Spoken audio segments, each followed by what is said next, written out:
Pada Kadi, waktu dan kesempatan saya persilahkan. Halo, selamat pagi. Apakah suara saya terdengar? Pagi, Kak. Pagi. Selamat pagi, Terdengar Kak. jelas. Jelas ya suara saya ya? Jelas. Baik, teman-teman, sebelum kita mulai belajar firman Tuhan, mari kita sama-sama datang kepada Tuhan. Mari kita berdoa. Bapak yang penuh kasih, terima kasih Tuhan buat siang hari ini kami boleh berkumpul melalui Zoom Tuhan Yesus. Dan saat ini Tuhan Yesus, kami akan mempersiapkan diri untuk belajar akan firman-Mu Tuhan. Kiranya Tuhan bimbing hamba-Mu ini yang akan menyampaikan firman-Mu. Biarlah ya Tuhan, apa yang hamba-Mu sampaikan hanya seturut dengan kehendak-Mu Tuhan Yesus. Berkati juga buat jaringan Tuhan Yesus. Biarlah ya Tuhan, dari awal hingga akhir nanti, jaringannya dapat berjalan dengan baik Tuhan Yesus. Sehingga Tuhan Yesus, dari awal pertengahan hingga akhir, hanya kami serahkan ke dalam tangan kasih kuasa-Mu. Hanya di dalam nama Tuhan Yesus, kami siap mendengarkan firman Tuhan. Amin. Baik, selamat pagi. Apa kabar semuanya? Sehat. Sehat, Kak. Baik. Wah, ada yang sehat, ada yang baik. Luar biasa pastinya ya. Oke. Sebelum kita belajar firman Tuhan, izinkan, mungkin ada sebagian yang sudah kenal, ada sebagian juga yang belum kenal ya. Jadi izinkan saya memperkenalkan diri. Jadi nama saya Ganjar Adi Nugroho. Kalian bisa panggil Kak Adi, Mas Adi. Saya alumni angkatan tahun 2010.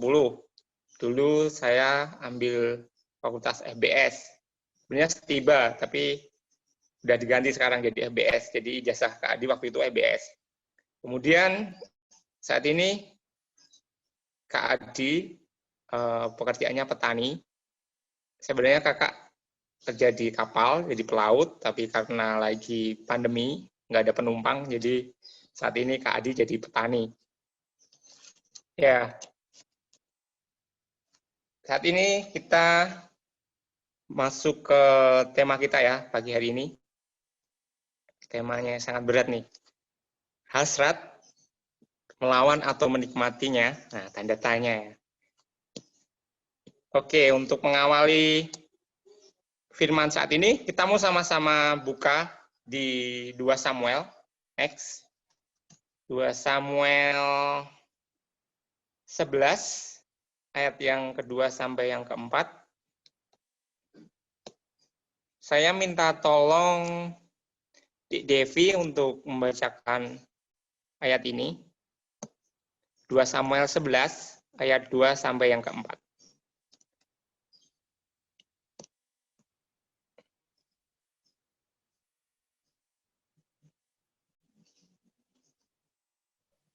Dik Devi bersedia untuk membacakan? Ya, bersedia, Kak, bersedia. Kak, 2 Samuel 11 ayat berapa, Kak? 2 Samuel 11 ayat yang kedua sampai yang keempat. Oh, benar.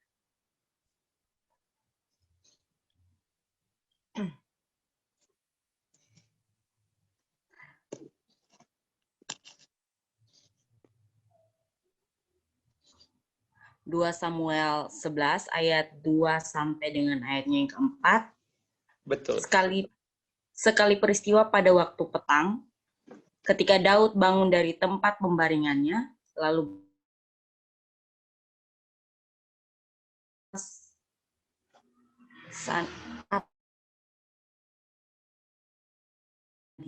perempuan itu sangat elok rupanya. Lalu Daud menyuruh orang bertanya tentang perempuan itu dan berkata, itu adalah Batsheba, binti Eliam, istri Uria orang Het itu. Sesudah itu Daud menyuruh orang mengambil dia. Perempuan itu datang kepadanya, lalu Daud tidur dengan dia. Perempuan itu baru selesai membersihkan diri dari kenajisannya. Kemudian pulanglah perempuan itu ke rumahnya. Baik, terima kasih Dik Devi. Nah, teman-teman, kita mau belajar ya dari Raja Daud ini ya. Di ayat tadi dijelaskan, Raja Daud itu memiliki hasrat gitu ya kepada Bathsheba, yang dimana hasrat itu pada mulanya itu timbul dari mata ya pastinya ya, melihat dulu, kemudian turun ke hati, lalu mencari tahu, kemudian meresap ke pikiran, lalu terwujudlah di mana Daud tidur dengan Bathsheba, yang dimana Daud berzinah dengan Bathsheba dan akhirnya mengakibatkan dosa. Nah, teman-teman, kita mau belajar bahwa di sini Daud memiliki hasrat gitu, memiliki hasrat di mana hasratnya tadi memiliki dampak bahwa dari hasrat tadi dampaknya adalah dosa. Nah, saya mau tanya ke teman-teman nih, saya mau tanya ke Dieta. Dieta bisa di open mic? Ya, Kak. Ya, Kak. Gimana? Dek, kira-kira yang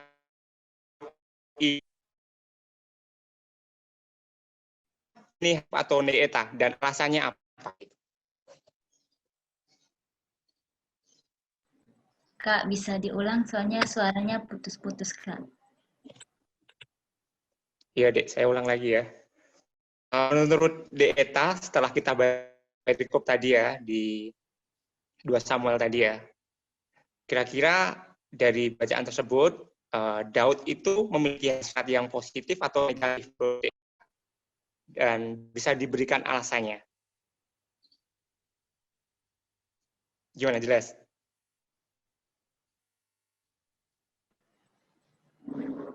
Kalau menurut saya, Kak, negatif, Kak. Alasannya, Oke. alasannya karena Daud itu karena dia itu menginginkan istri orang lain, Kak. Iya, ya. Terima kasih, Dieta, jawabannya. Ya, Kak. Oke, benar sekali teman-teman, bahwa yang dimiliki Daud tadi adalah hasrat yang negatif ya, di mana si Daud tadi memiliki hasrat untuk bisa berzina dengan Bathsheba, dan akhirnya menimbulkan dosa dari dampak dari hasrat negatif tadi, dampaknya adalah dosa. Nah, dampaknya Daud semakin jahat, bahkan dia merencanakan membunuh Uria atau suami Bathsheba. Now, you can imagine when someone married already and he has desire, Daud has desire that he wanna make love with Bathsheba, but the result hasilnya dari hal tersebut adalah dosa ya. Akhirnya Daud he wanna try to kill Uria, jadi dia mau membunuh Uria karena karena setelah melakukan dosa tersebut, apakah Daud merasa damai? Nothing at all. Jadi tidak sama sekali gitu ya. Daud merasa damai. Yang ada dia semakin jahat gitu. Bahkan dia merencanakan untuk membunuh Uria, suami dari Bathsheba tersebut. Nah, oke. Kita bandingkan dengan perikop selanjutnya. Bisa di next, Dek.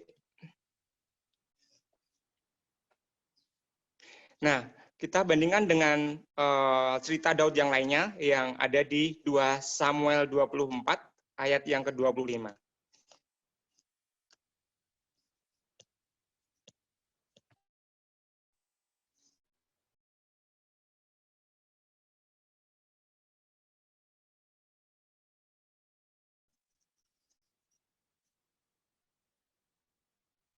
Oke, Putri bisa di open mic?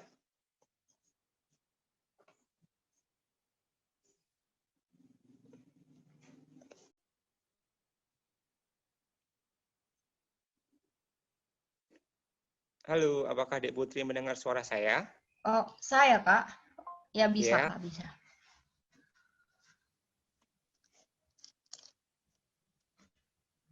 Halo. Iya, 2 Samuel 24 ayat 25, Dek.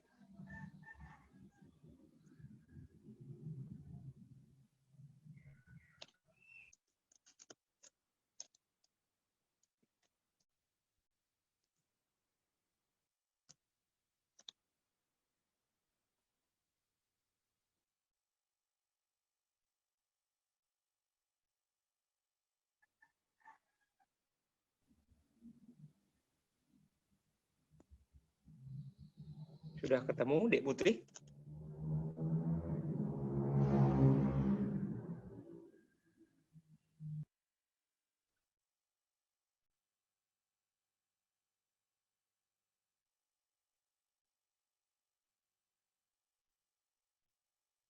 Dua Samuel 24 ayat yang ke-25.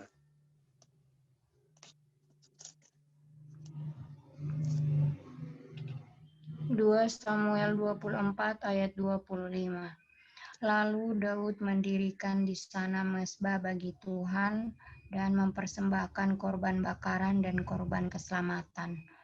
Maka Tuhan mengabulkan doa untuk negeri itu, dan tulah itu berhenti menimpa orang Israel.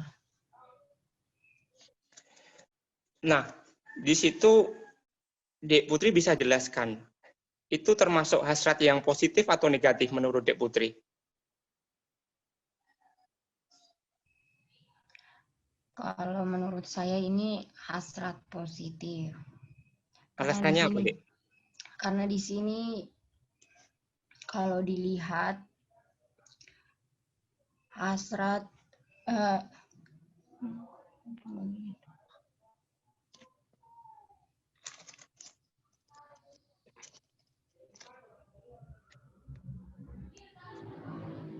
dia sendiri mempersembahkan korban bakaran dan korban keselamatan, bukan hanya untuk dirinya sendiri, tapi ini untuk negara dia, begitu Kak. Baik, terima kasih Dek Putri. Oke teman-teman, bisa saja bahwa dalam diri seseorang itu, kalau bisa dilihat tadi ya, di perikop sebelumnya, bahwa Daud ingin berzinah dengan Bathsheba, di mana Daud itu memiliki hasrat yang negatif itu, karena dia ingin melakukan dosa, yaitu berzinah. Nah, di perikop ini bisa kita lihat bahwa Daud itu memiliki hasrat yang positif gitu. Daud ingin mendirikan mezbah dan juga Daud ingin mempersembahkan korban bakaran, bukan untuk dirinya sendiri, tapi untuk negaranya. Itu merupakan hal yang hasrat yang positif seperti itu. Nah, sebelum kita membahas lebih lanjut, mau cari tahu apa yang hasrat gitu. Bisa di next, Dek.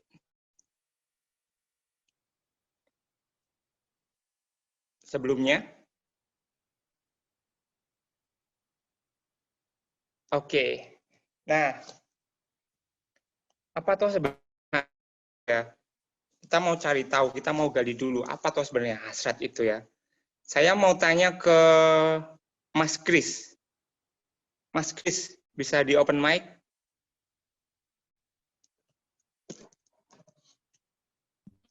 Bisa.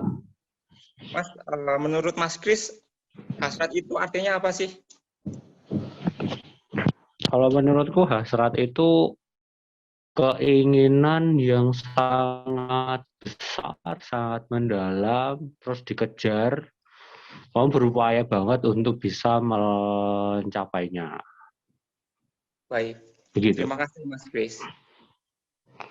Satu orang lagi, saya mau tanya ke Dek Vela. Kira-kira Loh, Kak. Kalau hasrat itu keinginan yang akhirnya diturunkan ke dalam tindakan. keinginan yang diturunkan dalam Tuhan. Oke, terima kasih Dek Vela dan Kak Kris. Nah, saya mencari tahu nih, bisa dari kamus besar ya, dan di sini atau yang bersifat tidak disadari. Kemudian dari KBBI, hasrat adalah keinginan yang kuat untuk berbuat suatu hal. Yang terakhir, hasrat pada dasarnya dikenal dengan istilah animo, lebih mengacu pada rasa ingin mencoba hal-hal baik sampai negatif. Nah, bisa di next.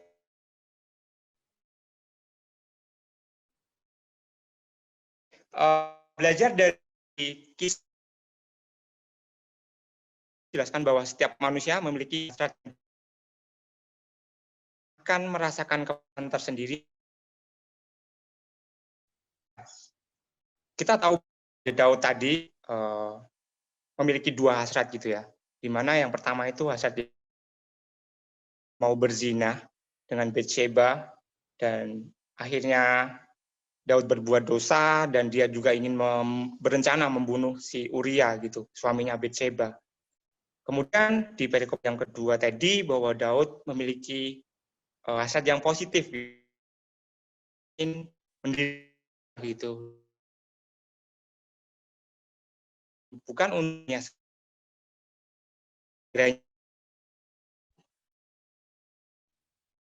Nah, bisa di next. Nah, secara hasrat dibedakan menjadi dua macam, yaitu pertama itu hasrat duniawi, untuk memuaskan kedagingan yang tidak sesuai dengan kesucian Tuhan. Bisa di next.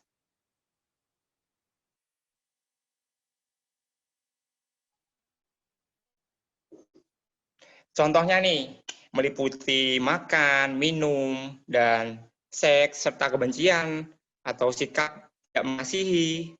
Kemudian ada lagi hasratnya, kegaan, ada lagi berbalas dendam dengan orang lain. Yang terakhir, hasrat ingin berbelanja barang yang tidak kita butuhkan. Itu yang pertama. Yang kedua, ada hasrat spiritual. Bisa di next. Nah, di sini hasrat spiritual pengertiannya adalah hasrat yang sangat kuat bagaimana bisa menyukakan hati Bapa dan Tuhan Yesus. Nah, contohnya nih, hasrat ingin menjadi pribadi yang lebih baik. Yang kedua, hasrat ingin mengenal Tuhan serta hasrat menolong orang lain. Ini beberapa contoh dari hasrat spiritual. Nah, kemudian bagaimana cara mengenali hasrat pada diri kita? Bisa di next.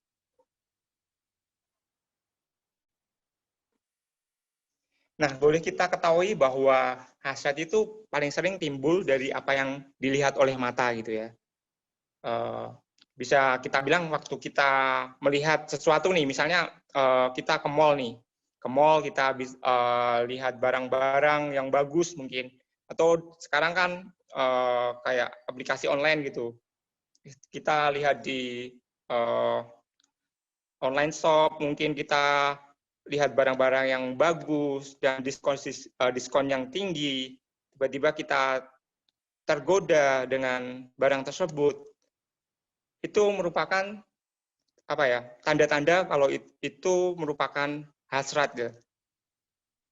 Kemudian kita harus mengecek dulu itu untuk kesenangan sesaat atau jangka panjang, kebutuhan atau keinginan, kemudian bertentangan dengan firman Tuhan atau tidak. Nah, seperti itu supaya kita bisa apa ya, bisa secara bijak gitu mengenali hasrat tersebut. Karena seringkali bisa dibilang tadi bahwa hasrat itu timbul dari mata, turun ke hati, muncul di pikiran, dan kemudian ada tindakan seperti itu. Untuk menguji bahwa itu mungkin hasrat positif atau negatif, kita harus mengecek dulu apakah itu untuk kesenangan sesaat atau jangka panjang. Kemudian kamu butuh nggak? Kita butuh nggak barang tersebut gitu? Atau kita cuma hanya memuaskan keinginan mata aja gitu, seperti itu. Jadi kita harus bijak gitu, bagaimana bisa mengenali itu hasrat positif atau negatif. Karena kita tahu ya, kita seringkali sebagai manusia ya, kita sangat kedagingan kita lebih besar gitu. Keinginan daging kita lebih besar gitu. Banyak hal-hal yang mungkin di dunia ini menggiurkan gitu. Kayak tadi misalnya kita melihat diskonan, kita melihat barang bagus, kita tertarik, kemudian kita ingin membelinya. Sebenarnya itu bisa dibilang apa ya, hasrat negatif gitu ya. Karena apa ya, Mungkin kita tidak butuh hanya untuk memuaskan keinginan kita, akhirnya kita membeli. Nah, itu yang patut kita kenali, patut kita pikirkan lebih bijak gitu, sebagai anak-anak Tuhan gitu. Gimana agar peka untuk bisa membedakan apakah itu hasrat negatif atau positif, yaitu tadi, apakah itu bertentangan dengan firman Tuhan atau tidak. Supaya kita tahu bagaimana, ya kita harus meningkatkan HPDT kita gitu dengan Tuhan, supaya kita bisa memberikan kita kepekaan gitu, dan kemudian memiliki hati yang taat pada kehendak Tuhan gitu. Jadi kita harus bisa melakukan hal tersebut untuk bisa mengenali mana hasrat positif dan hasrat yang negatif, seperti itu. Nah, kemudian nih saya mau bercerita ya, mungkin mengenai hasrat positif dan negatif itu bisa dibilang bahwa kedua hal tersebut ada di diri setiap manusia gitu, dan hasrat positif dan negatif yang ada di diri manusia itu berbeda-beda. Sedikit sharing dari saya mengenai hasrat ini, ada antara hasrat positif dan negatif. Nah, dulu waktu awal-awal bekerja, mungkin hasrat positif itu sangat kuat dalam diri Kak Adi. Hasrat-hasrat positif seperti ingin menyenangkan hati Tuhan, ingin berusaha menjadi yang terbaik buat Tuhan, itu hasrat yang harus Kakak Adi terapkan pada waktu bekerja gitu, mau bekerja gitu. Tapi pada kenyataannya setelah bekerja, mungkin menerima gaji, gajinya mungkin bisa dibilang lebih gitu. Kadang ada keinginan-keinginan atau hasrat-hasrat negatif dalam diri Kak Adi gitu. Seperti misalnya beli HP gitu, padahal HP yang satu masih bagus gitu. Tapi karena ada hasrat negatif tadi, ada keinginan mata tadi yang mungkin itu hanya untuk kesenangan sesaat, akhirnya Kak Adi beli lagi gitu, beli HP lagi gitu. Dan kemudian itulah tantangan-tantangan yang saya alami gitu ketika udah bekerja dan menerima gaji tersendiri dan gajinya lebih. Seringkali kita tidak bijak untuk menggunakan uang tersebut. Kita tergoda dengan hasrat-hasrat duniawi seperti itu. Dan juga yang awalnya ingin menyenangkan hati Tuhan, tapi seiring berjalannya waktu, keinginan-keinginan tersebut tergerus oleh hasrat-hasrat duniawi, keinginan-keinginan duniawi seperti itu. Dulu yang awalnya ingin menyenangkan hati Tuhan, ingin penginjilan di kapal, secara berlahan hasrat itu pudar, tergerus dengan lingkungan pergaulan yang ada di kapal, dan akhirnya hasrat duniawi lah yang menguasai diri saya gitu. Dan dari hal tersebut mungkin Tuhan juga mengingatkan gitu lewat saat ini gitu, di mana saya sudah 1 tahun gitu, 1 tahun tidak bekerja gitu, dan di rumah dulu ada penghasilan, sekarang tidak ada penghasilan. Itu membuat saya mengingat kembali, merenung kembali setiap hal-hal atau hasrat-hasrat yang saya miliki pada saat sebelum saya bekerja gitu, di mana waktu itu saya mempunyai hasrat untuk menyenangkan hati Tuhan, bisa melayani Tuhan di kapal, tetapi seiring berjalannya waktu semuanya itu keinginan-keinginan tersebut pudar, dan saat ini mungkin lewat hal ini pandemi juga udah 1 tahun di rumah tidak ada pemasukan, dan akhirnya menjadi petani di sini. Itu mengingatkan kepada saya, mungkin dengan lewat hal ini Tuhan mengingatkan untuk untuk mengingat kembali tujuan awalmu, untuk Tuhan itu apa gitu. Nah, ya saya bersyukur gitu masih diingatkan pada Tuhan. Sebenarnya saya juga waktu diminta untuk jadi pembicara gitu, ada hasrat negatif dan positif gitu, yang saling bertolak belakang gitu. Ketika Dek Devi WA saya gitu untuk menjadi pembicara, ada perasaan untuk ada hasrat untuk menolak gitu, karena hasrat negatif tadi menguasai diri saya. Tapi saya bergumul sama Tuhan, saya berdoa sama Tuhan. Ingat, Tuhan mengingatkan saya, ingat tujuan awalmu untuk aku tuh apa gitu.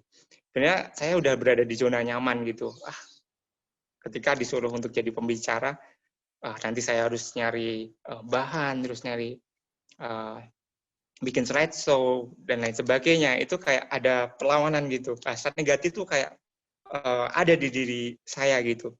Tapi setelah saya berdoa, saya mengingat kembali hasrat-hasrat positif yang ingin saya lakukan kepada Tuhan, akhirnya puji Tuhan bisa ada saat ini gitu untuk membawakan renungan saat ini seperti itu. Nah, kemudian itu sedikit sharing dari saya yang mengenai hasrat positif dan negatif. Nah, saat ini kita mau berefleksi bersama nih, refleksi bersama. Kalau tadi saya udah berefleksi ya, menyaringkan atau merefleksikan bahwa selama pandemi ini banyak hasrat-hasrat positif yang harus saya lakukan gitu untuk Tuhan gitu, di mana saya harus lebih dekat sama Tuhan, HPDT saya harus lebih lagi kepada Tuhan seperti itu. Nah, kemudian saya menulis refleksi seperti ini di tengah pandemi ini ya, mungkin buat kita yang masih mahasiswa kita juga bisa berefleksi gitu bahwa di saat-saat ini tuh kita diuji, di mana yang lebih dominan hasrat positif atau negatif dalam diri kita gitu. Godaan-godaan seperti misalnya nih, kalau saat ini mungkin yang mahasiswa masih kuliah online kan, kuliah online mungkin ada godaan negatif atau hasrat negatif, mungkin malas, mungkin tidak ikut kuliah karena ada pandemi ini, atau mungkin ngantuk gitu, harus kuliah online.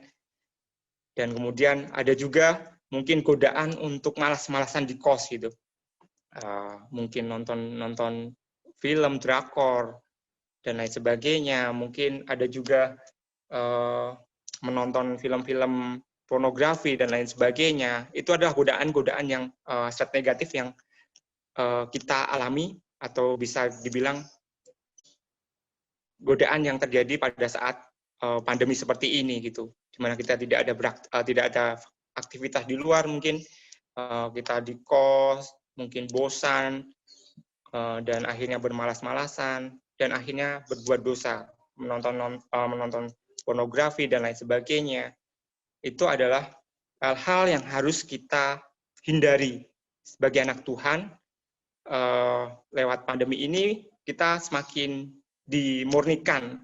Apakah sebenarnya kamu tuh seperti apa gitu? Apakah kamu masih melakukan hasrat-hasrat negatif seperti itu, atau di tengah pandemi ini kita mau melakukan hasrat-hasrat positif gitu, yang dimana ingin menyenangkan hati Tuhan lewat mungkin kita rajin saat teduh, kita memperbaiki hubungan pribadi kita dengan Tuhan, dan juga kita mungkin melakukan KTB dengan saudara-saudara KTB kita, dengan kakak KTB kita. Itulah hal-hal yang harus kita pilih gitu di saat-saat pandemi seperti ini. Gitu. Jadi sekali lagi, mari kita sebagai anak Tuhan, kita sebagai murid Kristus, kita harus bijak dalam melakukan hasrat tadi. Kita harus membedakan mana yang hasrat positif, mana hasrat yang negatif gitu. Kita harus bisa melawan godaan-godaan tadi, godaan-godaan yang boleh kita alami di saat pandemi ini, godaan-godaan negatif, hasrat-hasrat negatif, kita harus buang-buang jauh gitu dari dalam diri kita. Dan kita melakukan hasrat yang positif, menyenangkan hati Tuhan, semakin dekat sama Tuhan melalui saat teduh, hubungan pribadi dengan Tuhan. Karena itu penting untuk bisa membedakan apa yang akan kita lakukan.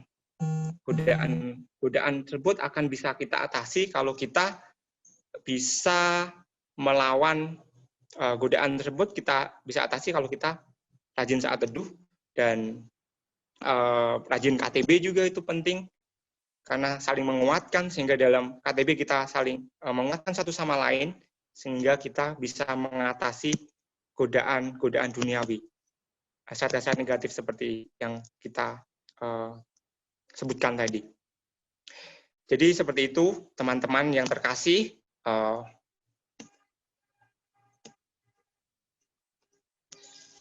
Jadi next buat slide-nya, next lagi Dek. Jadi udah ya sharing pribadi, kita udah sampai ke kesimpulan ya, bahwa mari sama-sama ya, kita harus melawan hasrat duniawi yang mengarah kepada kedagingan dan dosa, dan kemudian kita menikmati hasrat spiritual, di mana hasrat spiritual itu hasrat yang menyenangkan hati Tuhan.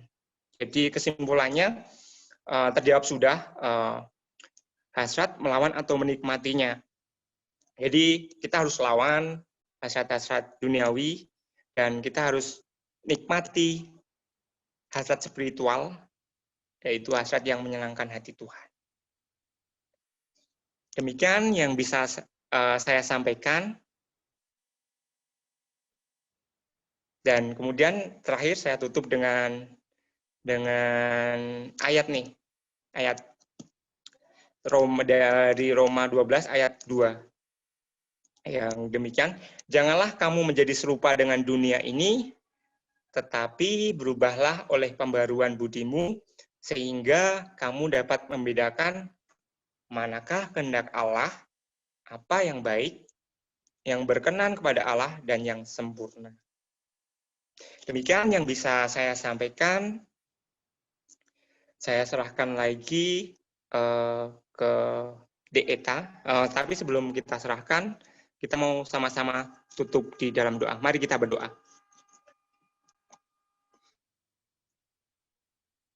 Bapa kami yang di surga, terima kasih Tuhan, jika Engkau telah menyertai kami dalam kami merenungkan firman-Mu Tuhan. Terima kasih Tuhan Yesus, jika dalam firman tadi Engkau ajarkan kami untuk bisa melawan godaan-godaan hasrat duniawi Tuhan, hasrat yang tidak berkenan di hadapan-Mu. Dan ajari kami untuk bisa melakukan hasrat spiritual, hasrat positif yang bisa menyenangkan hati-Mu Tuhan. Tuhan, kami di tengah pandemi ini banyak sekali godaan-godaan yang mungkin bisa kami lakukan yang tidak berkenan di hadapan-Mu Tuhan Yesus. Tapi kami yakin dan percaya Tuhan, Engkau ajarkan kami untuk bisa memiliki hasrat positif ya Tuhan, yang senantiasa menyenangkan hati-Mu. Kami mohon ampun Tuhan, jika dalam kami membahas firman-Mu, terselip dosa, terselip kesalahan, kami mohon ampun. Terima kasih Tuhan Yesus, hanya di dalam nama Tuhan Yesus kami berdoa dan mengucap syukur. Haleluya, puji Tuhan. Amin. Waktu selanjutnya saya serahkan ke Deeta. Terima kasih, Tuhan memberkati.